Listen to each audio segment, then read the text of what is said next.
देखो ए kit university जो गोटे दुर्घटना घटी नेपाल छात्री जो आत्महत्या होती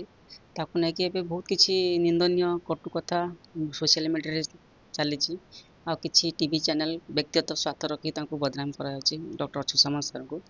मैंने छात्री मृत्यु प्रति जी संबोधन न रोनी केमी किट जल्दी बंद हम किट्र प्रतिष्ठा गिरफ करापर बेसी गुरुत्व दौरान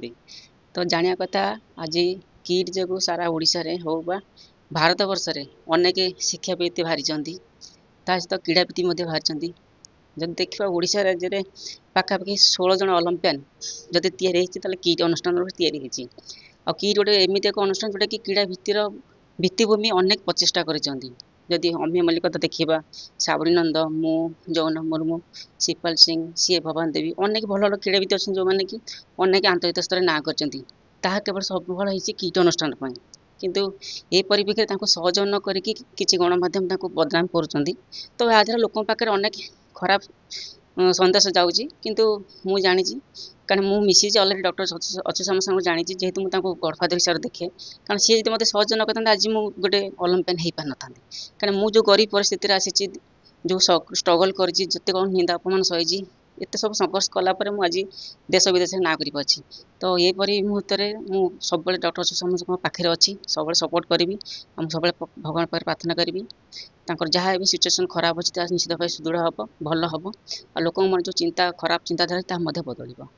पर्सनाल प्रेम बेपार को लेकिन पिला सब एक्सप्लेन कर किसी दिन पूर्व संगीत महाविद्यालय गोटे छात्री सुसाइड करते कलेज कौन दायित्व रही देखो छात्र हो छात्री जो मैंने आत्महत्या कर व्यक्तिगत संपर्क नहीं विशेषकर आत्महत्या जो डिमोलाइज हो जाती मन कथा कही पारती बहुत प्रेसर हो जाती से आत्महत्यार रास्ता बाछि जब खाली जो किट अनुष्ठान छात्री आत्महत्या ता नुहे आप देख रमादेवी गोटे रागिंग जो गोटे झीटे फाँसी देते बुला मेडिकल जड़े छात्र डेंगी आत्महत्या करते छात्री आम क्रीड़ा जगत देखिए आम पीटूषा जो स्कूल थी जो गोटे छात्री भी आत्महत्या करते तो आत्महत्या तो निजर व्यक्तिगत करते हाँ जदि किट अनुष्ठान कौन कर्तृपक्ष रैगिंग करते कि प्रेसराइज करते कौन पैसा पत्र किसी माने मिसबिहेव करते आम कहीपर किट अनुष्ठान भूल रही किंतु कौन प्रेम संपर्क नहीं जड़े आत्महत्या करें एत बड़ हंगामा कराया मो मत भावी ठीक नुहे आउ विशेषकर जो छात्र छात्री मैंने ये पदक्षेप नौ आत्महत्यार बाट बाछुं मुझे ये अनुरोध करी कारण जीवन हूँ बहुत मूल्यवान आम समाज जन्म होती सोसाइटी मैंने आम भल मत जहाँ भी आमको सह पड़ो कारण मो जीवन में अनेक बाधा विघ्न आसी अनेक लज्जित होती मोर प्रेम संपर्क नहीं मतलब लोक बहुत प्रकार कुव्यवहार पकई मतलब निंदित कर तथा मुझे भांगी पारे मुझे साहस सहित अच्छी बोली आज देखो से समय गोटे थी लोक मत निंदित आज लोक मैंने ही मतलब सपोर्ट कर सहयोग कर तो जहाँ भी आप जीवन में किसी सक्सेस पाइप स्ट्रगल करूँ आ लोक तो कुछ ना कि कहे दुख कष्ट तो जीवन आसो हठात समाधान करने चेष्टा करूँ कि जीवन हारिया जो पदक्षेप नौ न नि धन्यवाद।